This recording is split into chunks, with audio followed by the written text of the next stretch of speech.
En configurant ces deux paramètres, je viens de terminer la configuration du nœud service. On a la possibilité de tester l'appel HTTP qui est fait à l'API. Pour cela, on peut lancer le player ici, qui va exécuter l'appel vers l'API. Et dans le debugger, on peut voir le résultat de cet appel.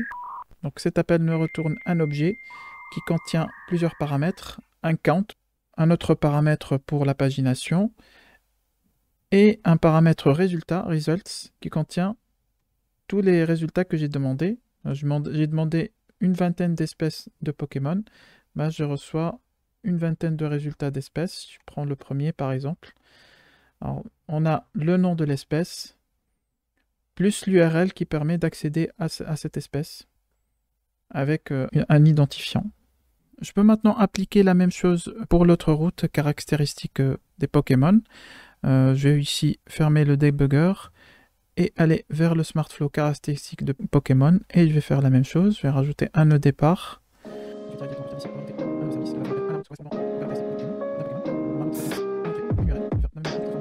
On a deux choses pour cette route. On a déjà le host, de la même manière comme pour la première route. Cette route attend un identifiant, ça correspond à l'identifiant de l'espèce.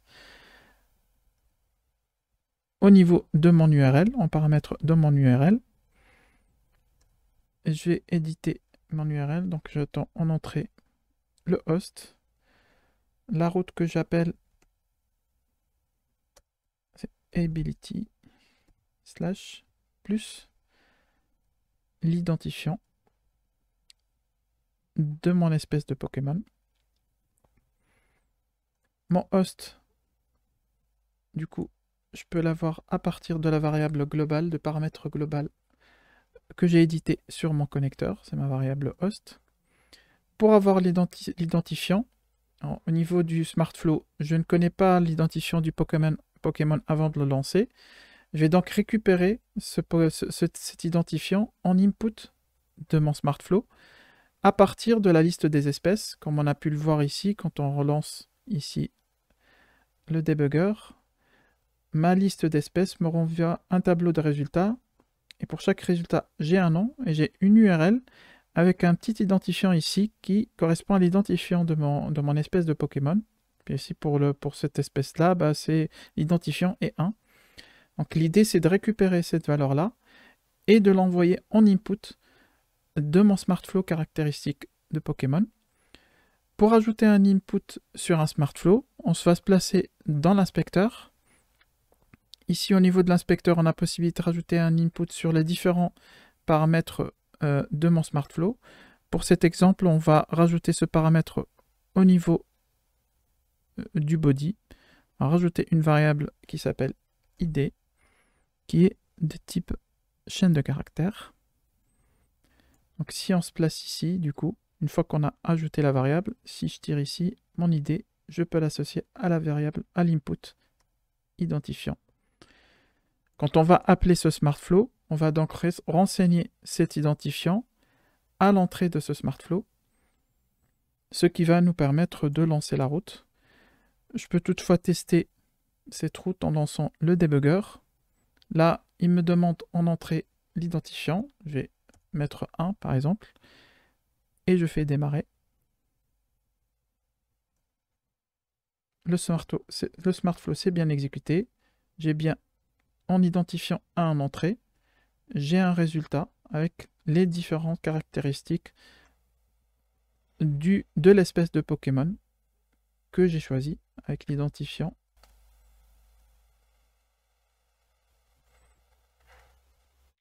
Pour pouvoir récupérer l'identifiant dont j'ai besoin dans la route caractéristique, je vais devoir du coup analyser l'objet en résultat de mon premier SmartFlow liste des espèces pour pouvoir récupérer l'identifiant, comme on peut voir ici quand on lance le player. On a bien un objet qui contient un tableau de résultats et pour chaque résultat on a un nom et une URL qui contient à la fin de l'URL l'identifiant de l'espèce. Pour pouvoir accéder à ces données là, on va pouvoir ici, je vais stopper le debugger, tirer à partir de l'output de mon service qui est l'objet qu'on a vu tout à l'heure. Et on va pouvoir explorer l'objet.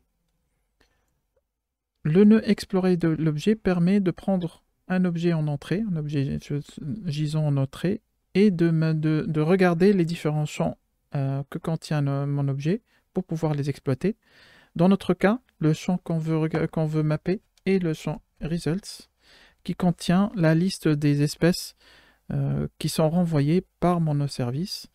Mon champ results est donc de type objet, et c'est un champ multiple, ça veut dire que c'est un tableau d'objets. Donc je vais cocher ici, multiple, valider.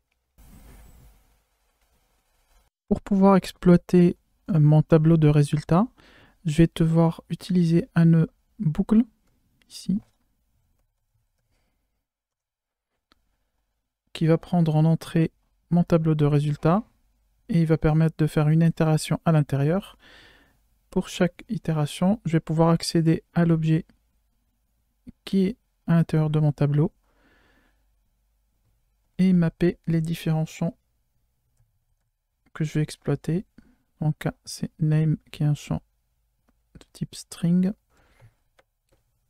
et mon URL qui contient l'identifiant de mon Pokémon.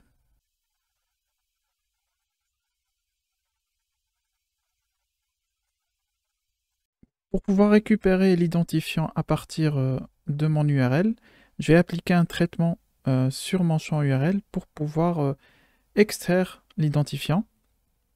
Comme on peut le voir ici, on voit bien que en résultat de mon service, dans le champ URL, j'ai l'identifiant de chaque espèce qui est à l'intérieur de l'URL, presque à la fin de l'URL, il y a juste un slash juste après, et il y a une partie fixe juste avant. Ce que je vais faire ici, c'est que je vais appliquer une formule sur mon texte pour extraire uniquement la partie identifiant. Je vais stopper l'URL ici. Je vais donc rajouter un nœud formule.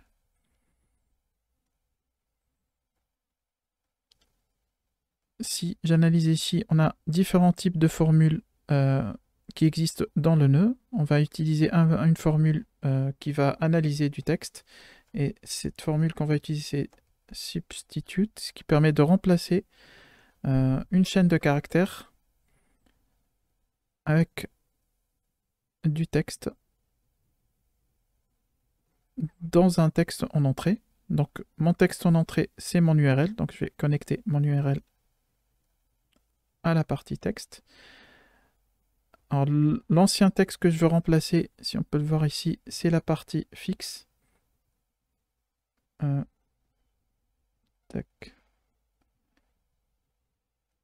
De mon champ URL, c'est contient, si on peut analyser un petit peu, la partie host, plus le nom de la route, avec un slash à la fin. Donc, si je refais un texte formaté comme tout à l'heure, avec mon host en entrée, type chaîne de caractères, et je vais lui associer ma variable, mon paramètre global host, avec le nom de la route. Donc je vais mettre host Pokémon slash. C'est exactement ce qu'on a fait ici. Donc je vais remplacer cette valeur-là par vide. On peut avoir un aperçu du résultat ici. En appliquant les différents éléments sur les champs ici, on aura un aperçu du résultat de la formule. Je peux tester ici en appliquant un exemple. Par exemple, dans mon texte, je vais lui donner une URL qui contient 21 en identifiant. Mon ancien texte, du coup, c'est le host plus slash Pokémon que je vais remplacer avec vide. On vient dans l'aperçu qu'on a en résultat 21 avec slash. Donc ma formule fonctionne bien. C'est pas encore suffisant parce que j'ai encore un petit slash ici à la fin. Je vais faire exactement la même chose. Je vais rajouter un autre nœud formule. Je vais appliquer la même formule, substitute. En entrée, je vais lui donner du coup, hop, je vais mettre mes différents paramètres. En entrée, le résultat de ma première formule, qui est 21 slash, le texte que je veux remplacer, le slash, par vide. Si je teste ici, je mets 21 slash. En résultat, j'ai 21. Je récupère du coup mon identifiant. J'ai pu extraire finalement à partir de mon URL l'identifiant que je veux exploiter dans les caractères, dans la route, dans le SmartFlow de caractéristiques de Pokémon. Pour pouvoir exploiter les données qui sont issues de mon API, j'avais indiqué au début de cette vidéo que j'avais créé un certain nombre de modèles qui vont nous permettre de stocker les données venant de mon API. Si on regarde ici, côté Data Modeler, on a bien un modèle Pokémon, un modèle espèce, un modèle liste espèce. Pour pouvoir stocker ma liste d'espèces, je vais donc créer pour chaque objet issu de mon résultat un objet qui est de type espèce qui va contenir les informations issues de mon API. Je vais donc me placer ici, faire ajouter un nœud pour créer un objet, créer un smart objet. Je vais du coup créer un smart objet de type espèce qui contient les propriétés ID et nom. Et je vais pouvoir mapper ces résultats, mettre name dans mon champ de nom. Et ici, à partir de la formule, comme on peut récupérer la valeur de mon identifiant, je vais pouvoir mapper directement le résultat de ma formule sur ma propriété ID. Je vais pouvoir faire ça pour chaque étape de ma boucle ici. Donc, je vais me placer sur le petit nœud ici pour dire que pour chaque étape, dans la partie suivante, je vais créer un objet qui va contenir, lui, le nom issu de mon API et l'identifiant que j'ai extrait à partir de l'URL. J'ai donc ici, pour chaque élément, pour chaque itération dans mon tableau de résultats, créé un objet de type espèce qui contient les informations correspondantes à chaque espèce. Pour exploiter les objets qu'on a créés, le tableau d'objets qu'on a créé, je vais créer une variable qui va contenir tous les éléments que j'ai créés à partir de mes résultats. Donc, je viens ici faire clic droit, ajouter un nœud, créer une variable.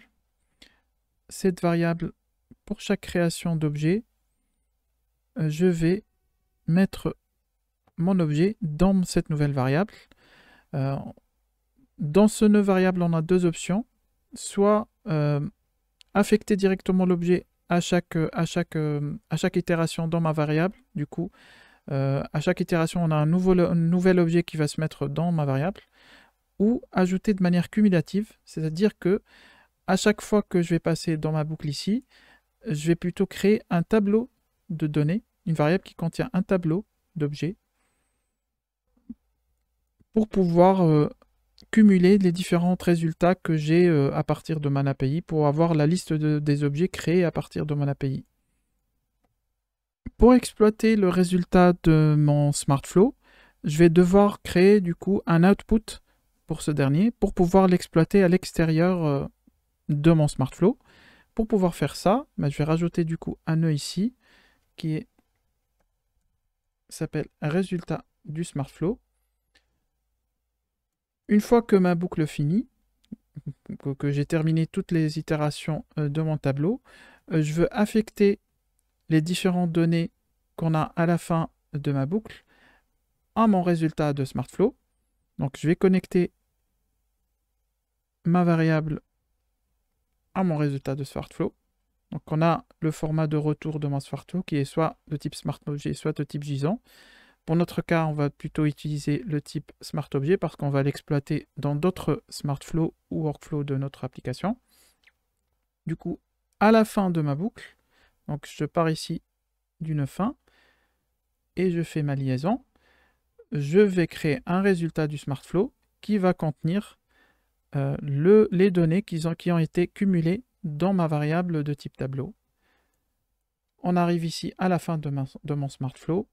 Je vais donc tirer ici et rajouter un nœud de fin. Et je vais décocher sauvegarde pour ne pas sauvegarder les données et uniquement exploiter ces données-là dans d'autres SmartFlow.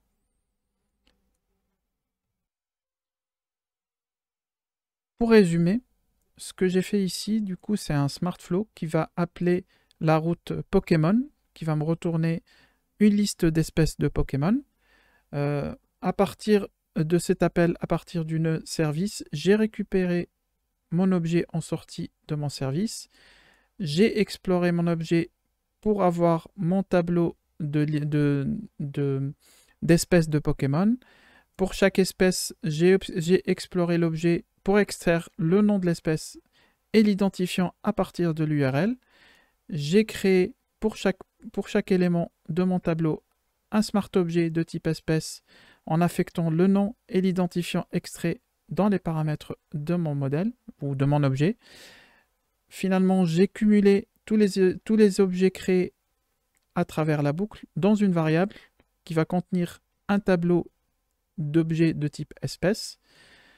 À la fin de ma boucle, je vais créer un résultat de mon SmartFlow qui va contenir les données de cette variable, à savoir le tableau d'espèces, et je finis mon SmartFlow en envoyant en résultat mon tableau d'espèces pour pouvoir être exploité soit dans d'autres SmartFlow, soit dans un autre workflow modélisé dans le studio.